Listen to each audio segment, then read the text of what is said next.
Assalamualaikum warahmatullahi wabarakatuh. Pemirsa, selamat datang kembali di channel saya. Pada kesempatan kali ini mencari inspirasi sudah bersama kawan saya. Beliau adalah orang yang sejauh yang saya kenal, beliau orang Bekasi, tapi juga ada darah-darah Madura juga. Siapa beliau dan asal usulnya dari mana, beliau sendiri yang akan menjelaskan, pemirsa. Monggo. Ya, Assalamualaikum warahmatullahi wabarakatuh.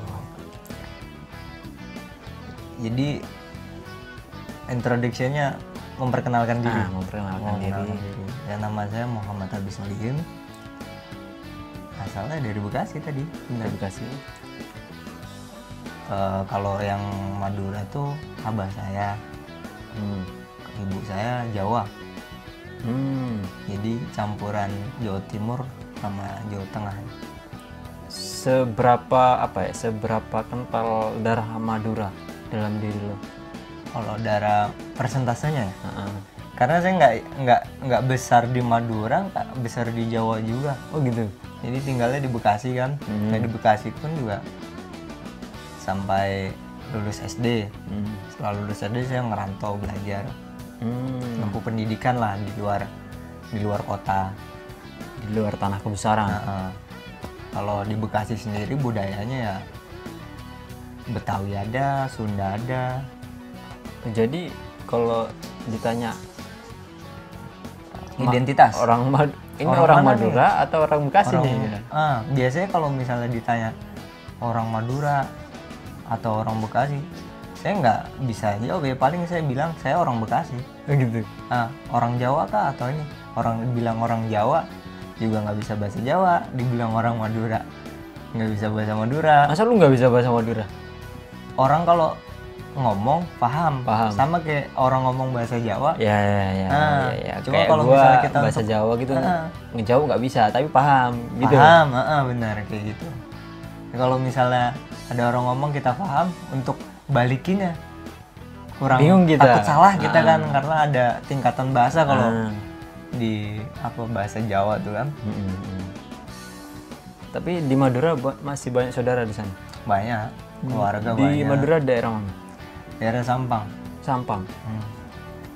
Daerahnya namanya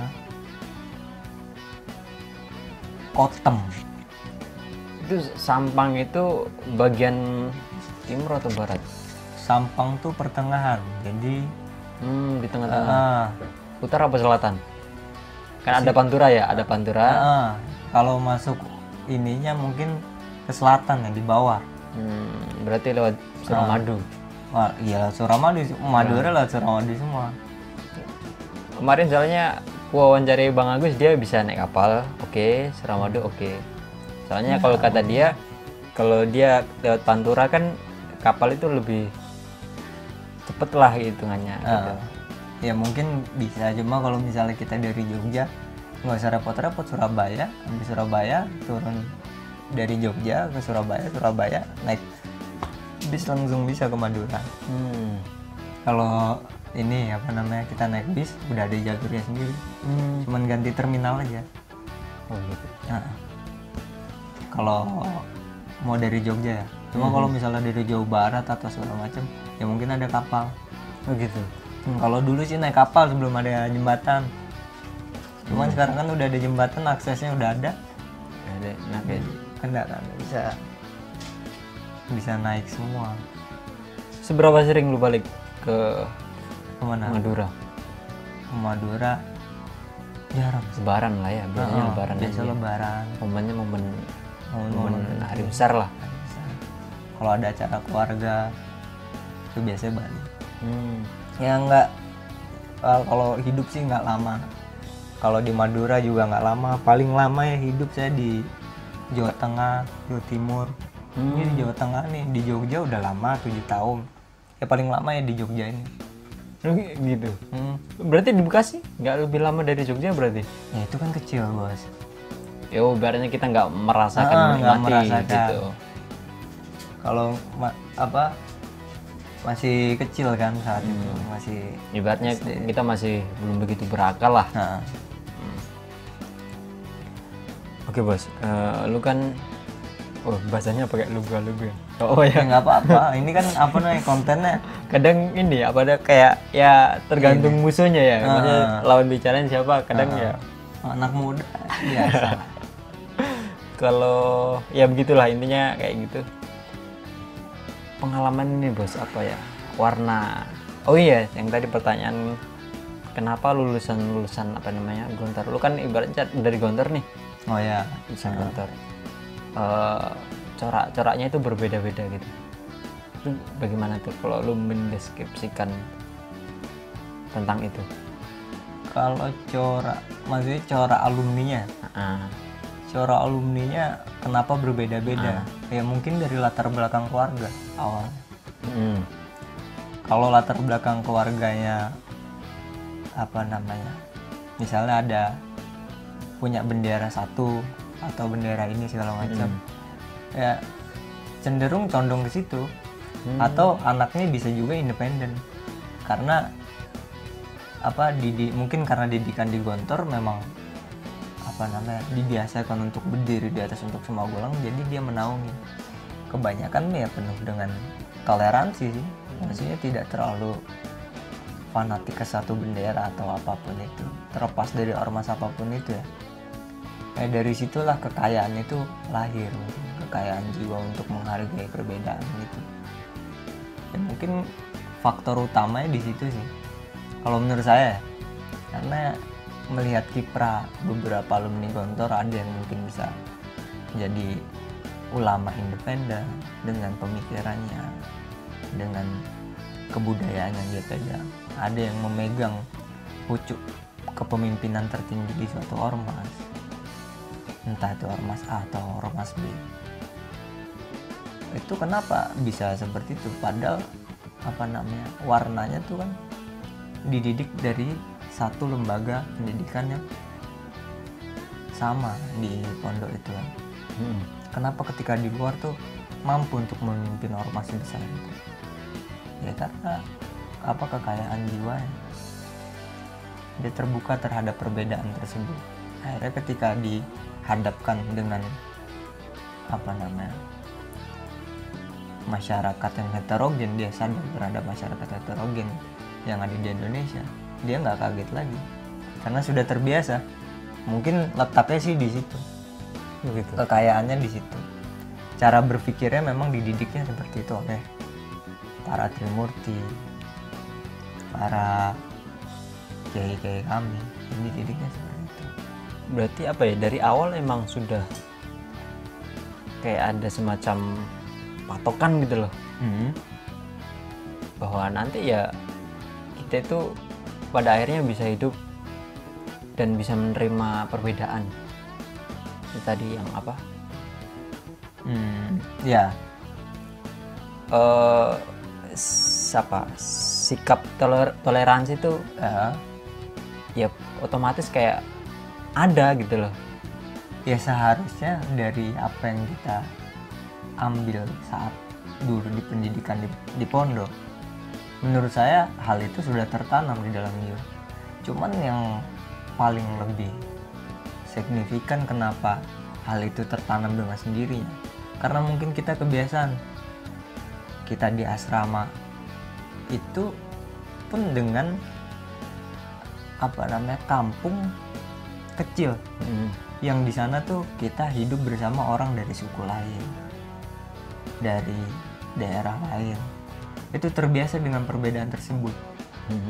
Dan doktrin dari pondok, dari kiai pun apa dawuh-dawuh para kiai pun juga ditanamkan hal-hal yang sifatnya memang membangun jiwa untuk bisa menghargai atau menghormati perbedaan tersebut.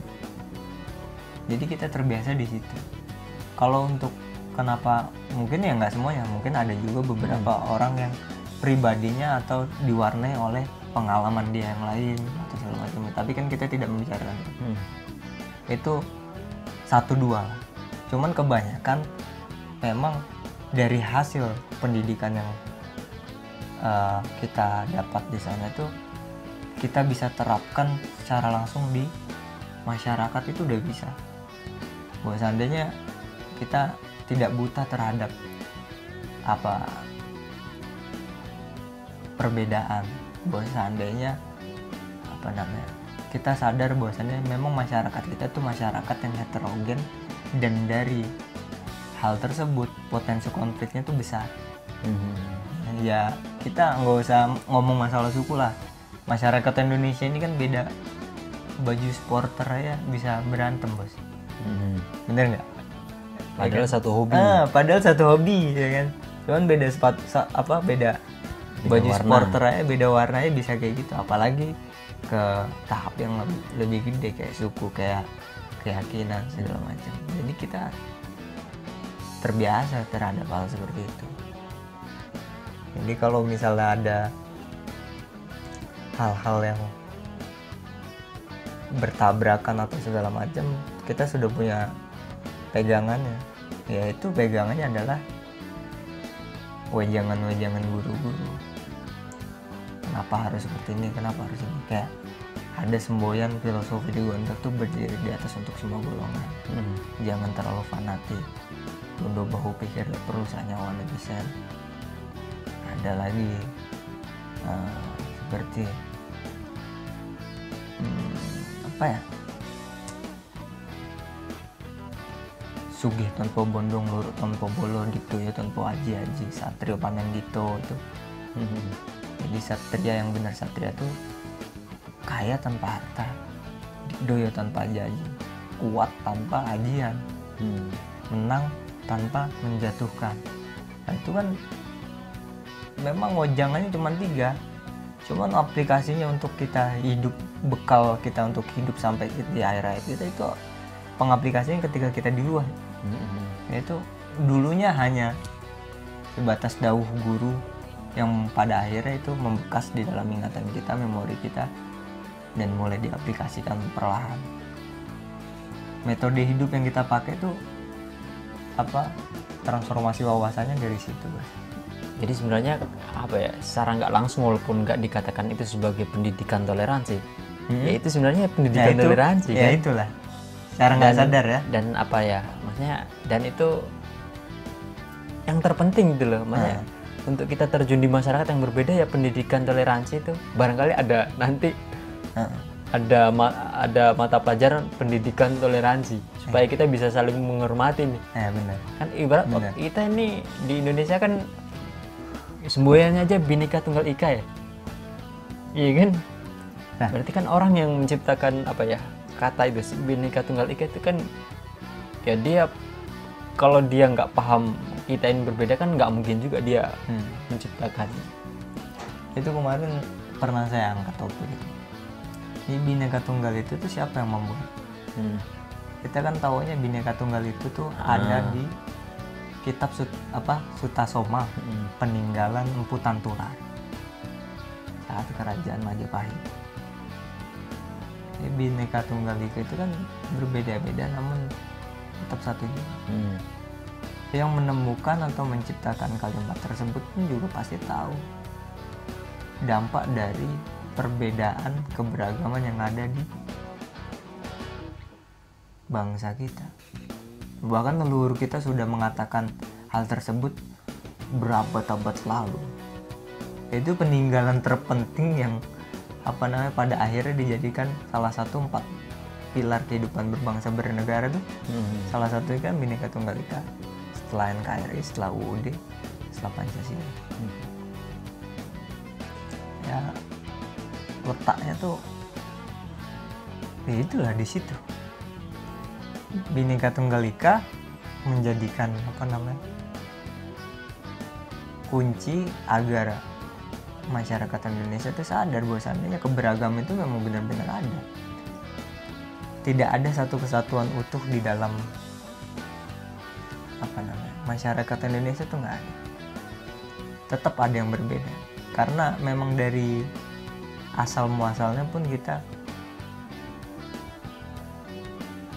beragam, suku, bahasa, agama, dari Buddha ke Hindu, dari Hindu ke Islam, masuk Nasrani, ya, masuk lagi salah satu agama yang baru disahkan, Konghucu, ya. Iya. Ya, masuk lagi ya, itu menambah lagi keberagaman tersebut ya. Salah satu agama yang sudah diakui di Indonesia.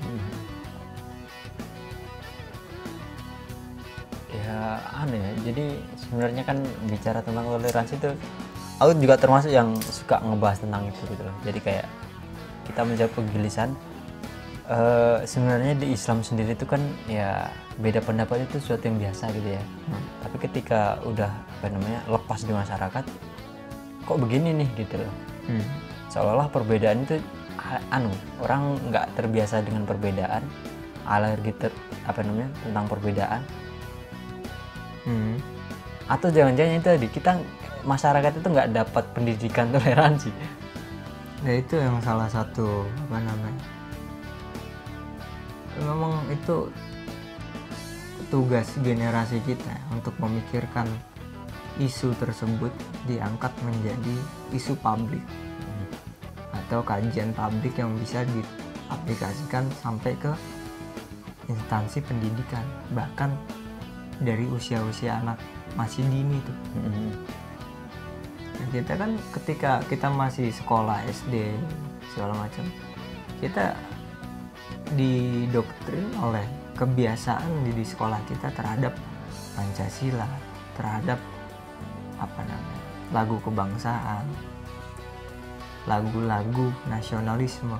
Itu yang membentuk kita menjadi pribadi Indonesia kan, salah satunya itu punya rasa yang sama.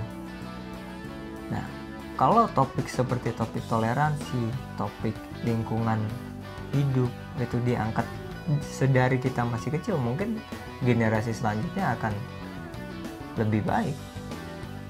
Maksudnya dia akan terbuka terhadap keberagaman, terhadap perbedaan. Tidak ada perbedaan sedikit langsung ini. Ya karena mungkin itulah tugas kita, tugas generasi kita di situ. Iya sih. Tapi kalau aku ngelihat cerita lu tadi, lu dapatkan itu dari walaupun bahasanya nggak pendidikan toleransi, tapi ibaratnya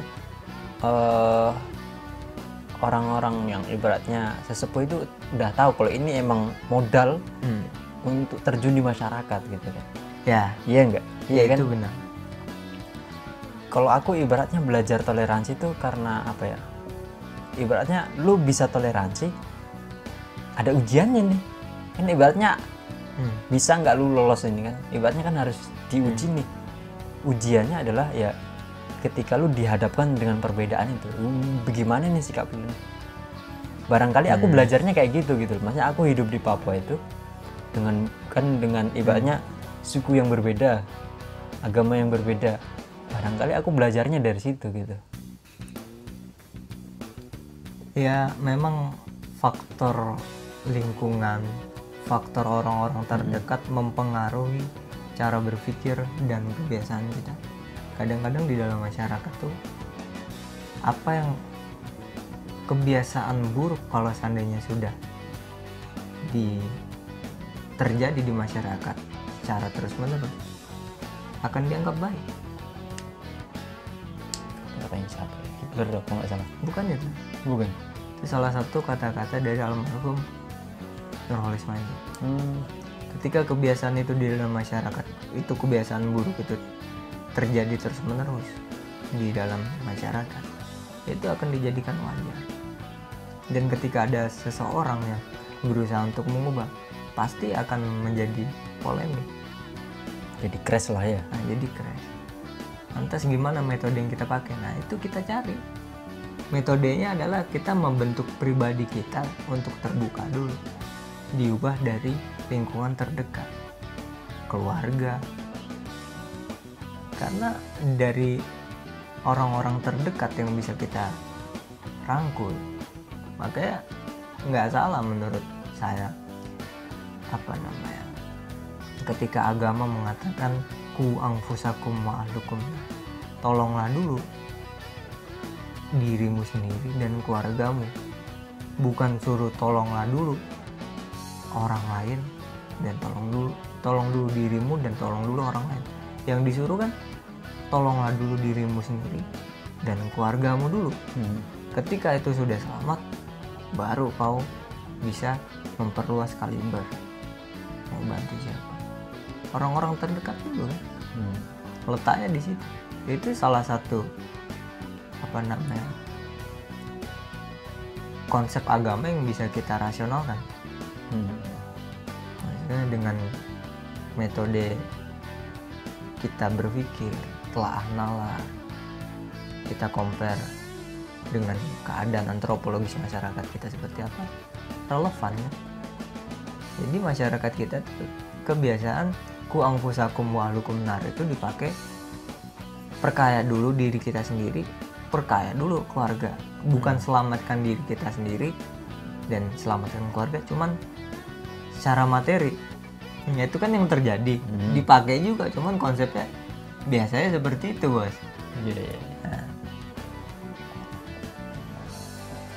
karena ingin ya itu kita takut ini kita stop, jadi ya seperti itulah. Ketika kebiasaan itu terjadi secara terus-menerus di dalam masyarakat, walaupun itu buruk, akan dianggap wajar oleh masyarakat.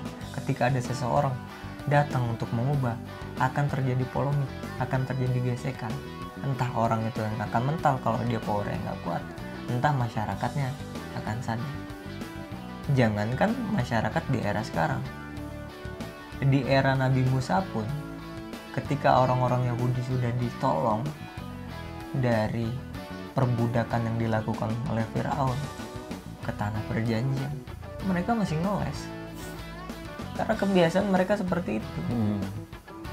Mana Tuhan katanya, kok nggak berwujud, bikin Tuhan sendiri jadi sapi tuh, sapi betina tuh, dibuat dari perunggu dari ini tanah liat itu. Akhirnya naik, Nabi Musa naik untuk minta petunjuk, perjanjian lama Taurat itu turun, dipecahkan Taurat itu, terus datang lagi, baru diberitahu keagungan dan kekuasaan. Gunung Sinai itu meledak. Itu kan terjadi. Kita bisa belajar dari sejarah itu, bahwa seandainya sekelas Nabi pun ada ujiannya, apalagi kita. Gak bisa mikirin kaum dulu nih. Ini diri kita sendiri, baru keluarga. Kalau menurut saya ya, letaknya dari zaman Buhola pun itu sudah terjadi hal-hal seperti itu. Ketika kebiasaan itu sudah mengakar, orang datang membawa kebenaran selalu dianggap polemik, kecuali dia membuktikan. Dan bahasa yang paling mudah ditoleransi oleh masyarakat kita adalah bahasa material. Betul.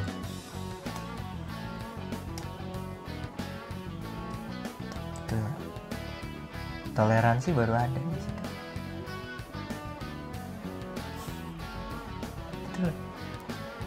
Itu jadi topiknya malah membawa kita berpikir nih. ya sebenarnya itu hakikat manusia itu kan emang kita kenapa diciptakan berbeda dengan binatang, bedanya di mana sih? Kan di situ aja, maksudnya ya kita bisa berpikir, binatang nggak bisa berpikir. Binatang nggak punya peradaban, kita punya peradaban karena kita bisa berpikir. Kan kayak gitu aja sebenarnya. Cuma kan kadang orang nggak memaksimalkan apa, kalau aku bahasakan anugerah ya kan, anugerah berpikir itu kan. Ya intinya kayak gitulah. Berbicara tentang toleransi memang selalu selalu menarik ya pembahasannya, karena memang selalu ada aja masalah-masalah yang sebenarnya ini udah selesai gitu kan, tapi ada aja orang-orang yang bisa dikatakan kayak ya gimana itu. Jadi topik-topik tentang toleransi, adanya tenggang rasa, itu adalah topik-topik yang bisa diangkat oleh kaum terdidik di negeri ini. Terdidik ini bukan berarti dia tuh harus bersekolah ya, tapi dia belajar, entah dari pengalaman empiris dia, entah dari pengalaman pendidikan dia, dia tetap belajar. Ada orang pendidikan yang tinggi cuman nggak bisa toleransi, ada juga. Ada. Jadi bukan berarti orang bersekolah tuh dia terdidik. Jangan-jangan orang yang nggak sekolah banyak yang terdidik juga. Orang nggak sekolah banyak yang terdidik, orang yang bersekolah belum tentu terdidik. Apa yang terdidik terhadapnya? Terdidik terhadap kajian toleransi tersebut. Ya bahasanya apa? Orang yang mengenyam pendidikan belum tentu terdidik. Ya enggak sih? Iya. Yang orang yang mengenyam pendidikan belum tentu orang-orang yang terdidik. Tapi orang-orang yang nggak mengenyam pendidikan belum tentu juga orang-orang yang nggak terdidik. Betul. Terhadap toleransi tersebut, terhadap topik tersebut. Karena ketika dia belajar terhadap apa yang terjadi di dalam masyarakat dia, entah di RT, entah di RW, atau desa, atau kampung, kita walaupun satu suku aja, tetap kita kan dalam komunitas masyarakat yang heterogen. Satu berbeda, satu ini ya. Walaupun sama suku, bukan berarti nggak ada agama lain kan. Ada yang Islam, ada yang ini, ada yang ormas ini, ada yang ormas itu kan heterogen. Kalau dia terdidik, berarti dia bisa menyadari hal itu, berarti dia terdidik, berarti dia melihat dengan mata kepala dia sendiri, merenungkan, mengamati, dan dia tahu cara bersikap seperti apa. Itu terdidik. Yang tidak terdidik yang seperti apa? Dia bisa dijelaskan. Ketika ada perbedaan, dia langsung menghantam sisi tersebut yang berlainan atau bersinggungan dengan apa yang dia yakini. Nah, itu kurang terdidik atau tidak. Saya tidak berani ngomong tidak terdidik, mungkin kurang terdidik di situ. Karena dia tidak memaksimalkan potensi apa yang diberikan oleh Tuhan terhadap dirinya. Salah satu kajian yang diangkat di dalam kitab suci kita kan, salah satu ayatnya berbunyi, kamu dilahirkan dari rahim ibumu dalam keadaan tidak mengetahui apapun. Lantas kami memberikan kamu penglihatan, pendengaran, dan akal agar kamu bersyukur. Lantas kami memberikan kamu penglihatan, pendengaran, dan hati agar kamu bersyukur. Letaknya kan di situ. Berarti kalau misalnya dia tidak ini, ya berarti dia tidak memaksimalkan potensi apa yang diberikan ini. Hatinya nggak di ini, mungkin penglihatannya tidak digunakan atau pendengaran tidak. Kan ada banyak orang di sekitar kita, orang-orang terdekat kita, keluarga kita yang selalu mengingatkan kita. Di dalam masyarakat ya, di dalam masyarakat selalu kan, oh kalau orang Jawa, orang elok ngono le, ini selalu ada yang menasihati kan. Gitu kan, orang ini kalau ada yang ini, yo ayo ikut ini le, baca Yasin 7 harian, 40 harian. Mungkin kalau di desa gitu biasanya kalau saya. Itu kan salah satu wujud toleransi. Walaupun kitanya NU, dianya misalnya kita punya bendera NU, dianya punya bendera apa gitu, segala macam. Tapi kan wujud toleransinya ada. Jadi bahasa toleransi itu adalah bahasa kemanusiaan. Sama kayak misalnya yang dicari di dunia ini tuh, kalau yang kita cari terus menerus adalah keadilan, kita nggak akan pernah menemukan keadilan ya. Karena keadilan bagi manusia itu ya berdasarkan dari nalarnya. Keadilan yang hakiki di mahsyar, di hari akhir. Yang kita cari adalah kemanusiaan. Misalnya, kenapa ada masih orang digaji? Karena bahasa manusia, dia punya kebutuhan, dia punya anak istri. Ya kan? Kalau bahasa keadilan, ada orang yang gajinya sekian, kok orang yang udah kerja keras bangunin siang sampai kerjanya berjam-jam sampai seharian, kok gajinya lebih kecil dibandingkan orang yang kerja di kantor, padahal lebih keras kerja yang di lapangan. Gimana? Ya kan, bahasanya kemanusiaan. Dan bahasa toleransi adalah bahasa melihat manusia sebagai manusia yang tetap memiliki kelemahan dan kekurangan. Mungkin letaknya di situ. Kita pun juga belum selesai dalam ujian tersebut. Generasi kita, bahkan untuk bangsa kita sendiri adalah rujukan bagi bangsa-bangsa lain. Indonesia adalah laboratorium sosial, karena kita ditakdirkan, entah dari memang ditakdirkan Tuhan, keberagaman itu sangat heterogen di dalam masyarakat kita, sangat kaya sekali lah. sangat kaya sekali kan. Akhirnya dijadikan laboratorium sosial untuk bisa menjadi contoh negara-negara lain. Sebetulnya kita dalam posisi tersebut, cuman kita belum sadar bahwa kajian itu perlu nggak diangkat sedini mungkin. Bahkan dari anak itu masih kecil. Betul ya? Iya, Betul ya?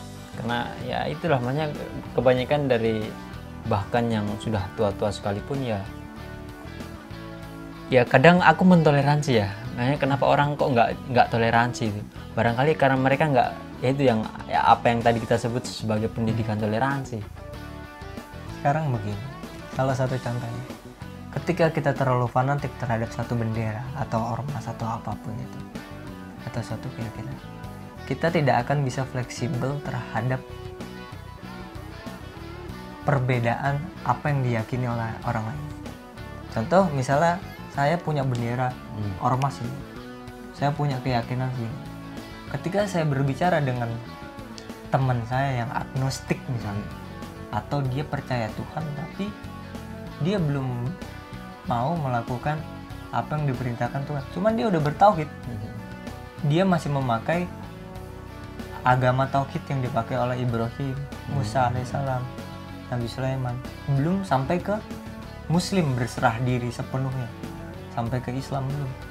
Dia masih bertauhid. Agnostik ini kan masih bertauhid, setidaknya dipercaya lebih baik dibandingkan ateis.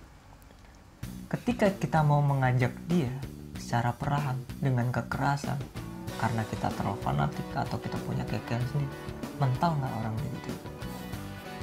Mental, dan kita nggak bisa masuk malah. Coba betapa sulitnya itu kita ya sekarang, betapa sulitnya kita ngurus orang satu, sedangkan Rasulullah dulu tuh orang yang jahiliyah semua. Coba bayangkan itu.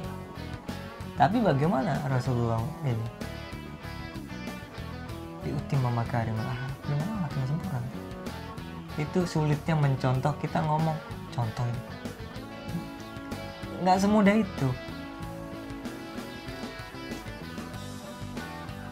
Banyak ujiannya lah. Banyak ujian. Dan ya itu tadi diuji lulus enggak gitu kan. Biasanya kalau misalnya ada orang agnostik kayak gitu, pasti langsung disalahin di apa namanya? Wah, kamu Terlalu cepat. Terlalu cepat mengambil kesimpulan. Misal kayak inilah, kayak bahasa yang biasa sering dibahasakan itu kayak gue lagi tersesat nih, ibaratnya bukan ditunjukin jalan yang benar, ibaratnya lu sesat nih gitu. Kita nggak dikasih jalan keluar, tapi malah makanya kalau kita di posisi itu loh, gue ini ya tersesat kok nggak dikasih tahu gitu, dengan itu tadi kayak nggak dengan cara-cara yang baik gitu loh. Jangankan kita sekarang, makanya kenapa salah satu penyebar agama Islam di Nusantara, khususnya di Pulau Jawa, nggak mudah memasukkan itu. Para wali songo masuk Islam pelan-pelan melalui budaya, melalui kebiasaan. Sunan Kudus, karena di Kudus masih banyak penganut agama Hindu, sapi masih di ini, nggak boleh makan sapi, ditaruh masih dimuliakan. Cuma bukan berarti tetap menghargai, sampai karena dari situ, dari apa yang dicontohkan oleh para leluhur tersebut, para ulama-ulama terdahulu, kita bisa mengambil kesimpulan bahwa seandainya jadi yang ingin ditanamkan para pendahulu tersebut adalah mencontohkan atau menggunakan metode pemberitahuan inilah agama Islam, itu tidak serta-merta dengan kekerasan. Itu yang masuk ke Indonesia seperti itu. Cuman kan sekarang eranya berbalik. Orang ingin sebetulnya mendekati Islam. Salah sedikit langsung dihajar. Sedangkan ulama terdahulu pun walaupun keras-keras, orang dulu banyak yang menyembah berhala, banyak yang sampai kanibal, banyak yang sampai ini kan banyak, sampai bersekutu ini segala macam. Bagaimana orang sekeras mereka bisa mengikuti? Karena kesabaran para ulama-ulama tersebut kan, bukan dengan jalan seperti itu. Sekarang kan yang terjadi di era sekarang, orang inginnya instan, ingin mencekoki terus menerus, didoktrin. Padahal yang didoktrin nggak tahu ini ustadznya ngomong apa, pakai bahasa Arab kok nggak dijelasin, ya kan? Yes. Wah, ada dalil ini, ada hadis ini, wah sanadnya dari ini mutawatir, ini mutafakun alaihi hadisnya segala macam, wah ini sahih, ini segala macam. Masyarakat awam nggak ada yang tahu kayak gitu, ya denger aja kebanyakan kan. Kalau misalnya dikaji-kaji lagi, harusnya ada pemahaman terus menerus kan, sampai ini. Dan itu kewajiban siapa? Kewajiban diri sendiri awal. Untuk mencari tahu kan kewajiban diri sendiri. Makanya beragama tuh bukan soal tentang apa yang tercantum di kartu penduduk kita. Dan agama ini kalau menurut saya adalah metode yang kita pakai untuk hidup. Cara untuk hidup lah, iya kan? Cara untuk hidup. Jadi kalau misalnya itu udah ketemu, maka dari keyakinannya tersebut timbullah rasa-rasa yang tadi. Ada tenggang rasa.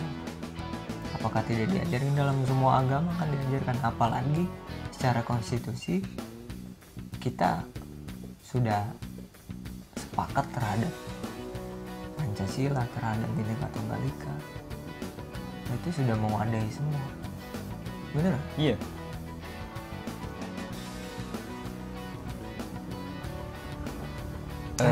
Jadi begitulah pemirsa. Mungkin barangkali sebagai closing statement.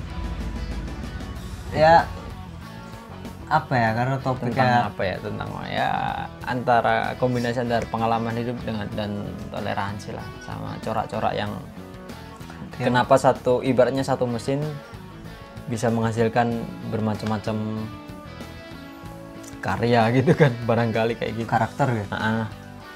Ya kalau karakter ya tergantung individu. Mungkin kalau saya pribadi, dulu saya waktu pengabdian itu kuliahnya ngambil teologi kan, perbandingan agama Usuluddin. Jadi kami sering ke pura, ke gereja, mengkomparasi antara apa yang dikatakan oleh Injil. Tapi tidak meninggal, bukan saya berarti meyakini Injil. Kami hanya mentelaah aja. Ya tetap yang kami yakini adalah Quran dan hadis secara akidah. Kalau kami saat itu ke pura, ke wihara, melihat mereka, bahwasannya kalau misalnya kita menghormati mereka, kita punya respect terhadap mereka, itu akan berbalik ke diri kita sendiri. Kalau kita menghormati atau menghargai keyakinan orang lain pun juga akan seperti itu. Itu terjadi di dalam masyarakat kita. Kalau kita memulainya dengan sesuatu yang negatif, ya orang akan tersinggung dengan keyakinannya. Dia mungkin bisa berbalas, mungkin juga bisa enggak. Cuman apa yang kita tuai baik itu akan kembali ke diri kita baik. Apa yang kita tuai itu buruk, itu bisa jadi balik ke diri kita. Makanya kalau misalnya kita ingin berprasangka, jadi bercermin dulu lah. Jangan-jangan sebetulnya keyakinan kita yang salah. Kita mengaku, dan kalau misalnya ternyata keyakinan kita yang salah, jadi jelek. Udah ngaku Islam, ternyata gak sesuai dengan ini. Berarti bercermin dulu kita. Ngajinya lebih dalam lagi. Bukan ngaji yang jauh ya, cuman ngaji yang dalam lagi. Kalau kata guru saya apa, Gus? Guru saya bilang, banyak orang ngaji gak dikaji. Cuman guru saya tuh, saya disuruh ngaji satu huruf alif, suruh ngaji. Kalau alif itu dikaji seumur hidup pun nggak selesai. Alif antara pikiran, lisan, hati satu garis bisa. Kadang-kadang yang sini oke fix, yang sini ini yang hati yang goyah. Kadang-kadang yang sini udah kuat, pikiran goyah gara-gara duitnya gede. Iya, Ya kan? betul itu. Lurus dulu, kajiannya di situ. Kajian ini alit. Ya kalau misalnya kita mau ngeliat kekurangan orang atau mendikte orang, bercermin dulu lah, daripada memalukan keyakinan diri kita sendiri. Sampai itu baru keyakinan, daripada sampai ke akidah, sampai ke agama yang dibawa, sampai nanti ke suku lah, sampai ke keluarga. Biasanya kan kayak gitu. Konflik yang terjadi di masyarakat kita berawal dari pikiran sendiri. Menurut saya gitu sih guys. Panjang ya? Ya lumayan. Begitulah pemirsa, atas sharing-sharing dari Mas Solihin. Semoga ini menjadi manfaat dan inspirasi untuk kita semua, khususnya saya. Apabila ada salah kata dari saya dan sikap yang kurang berkenan, saya mohon maaf yang sebesar-besarnya. Kita bertemu lagi pada tema-tema yang lain. Assalamualaikum warahmatullahi wabarakatuh. Wabillahi taufiq wal hidayah. Wassalamualaikum warahmatullahi wabarakatuh.